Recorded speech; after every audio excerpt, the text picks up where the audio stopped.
কাতারে ইসরায়েলের প্রাণঘাতী হামলার পর ঘুম ভাঙছে মুসলিম বিশ্বের। শিগগিরই এক হচ্ছে তারা। নিজে আক্রান্ত হবার পর দোহায় জরুরি আরব ইসলামিক সম্মেলন ডেকেছে কাতার। এই সম্মেলনে উপস্থিত হবেন বিশ্বের বিভিন্ন মুসলিম দেশের নেতারা। সেখানে ইসরায়েলের হামলা ও এর পরিণতি নিয়ে হবে আলোচনা। ইসরায়েলকে কিভাবে জবাব দেওয়া যায় সেটিও একসাথে বসে ঠিক করবেন মুসলিম নেতারা। ইতিমধ্যে কাতারে অবস্থান করছেন সৌদি আরব, আরব আমিরাত ও জর্ডানের নেতারা। দোহায় হামলা চালিয়ে উপসাগরীয় অঞ্চলকে ঝুঁকির মুখে ফেলে দিয়েছে ইসরায়েল। হামলার পরপরই আরব ও ইসলামী দেশগুলোর সঙ্গে যোগাযোগ শুরু করে কাতার। ইসরায়েলি হামলার জবাবে সম্মিলিত প্রতিক্রিয়া প্রত্যাশা করছে দোহা। দেশটির প্রধানমন্ত্রী শেখ মোহাম্মদ বিন আব্দুর রহমান আল থানি জানিয়েছেন, তেল আবিবের আক্রমণের জবাবে আঞ্চলিক প্রতিক্রিয়া প্রস্তুত হচ্ছে। এ অঞ্চল থেকে অবশ্যই প্রতিক্রিয়া আসবে। উপসাগরীয় অঞ্চলকে বিশৃঙ্খলার দিকে ঠেলে দেওয়ার জন্য ইসরায়েলি প্রধানমন্ত্রী বেনিয়ামিন নেতানিয়াহুকে অভিযুক্ত করেন কাতারি প্রধানমন্ত্রী।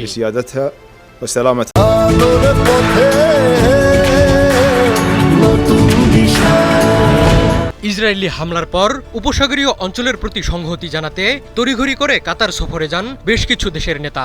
হামলার পরদিনই কাতার সফর করেন সংযুক্ত আরব আমিরাতের প্রেসিডেন্ট শেখ মোহাম্মদ বিন জায়েদ আল নাহিয়ান। এরপর জর্ডানের ক্রাউন প্রিন্স হুসেইনও কাতার সফর করেন। সবশেষ সৌদি আরবের ক্রাউন প্রিন্স মোহাম্মদ বিন সালমান বৃহস্পতিবার দোহায় পৌঁছান। এই সফরগুলো আগে থেকে নির্ধারিত ছিল না। এগুলোকে ইসরায়েলি হামলার পর কাতারের প্রতি আঞ্চলিক সংহতি প্রদর্শনের অংশ হিসেবে দেখা হচ্ছে।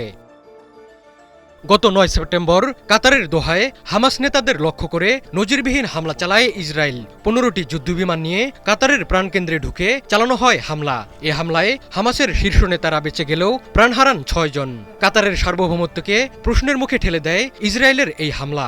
বিশ্বের অন্যতম ধনী এই দেশের নিরাপত্তা ব্যবস্থা নিয়েও উঠেছে প্রশ্ন।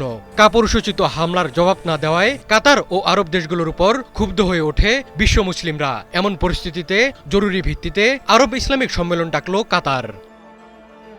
কাতারের রাজধানী দোহায় আগামী রবি ও সোমবার বসবে আরব ইসলামিক সম্মেলন। ধারণা করা হচ্ছে এতে আরব লীগ ও ইসলামিক সহযোগিতা সংস্থা ওআইসির সদস্য দেশগুলো অংশ নেবে।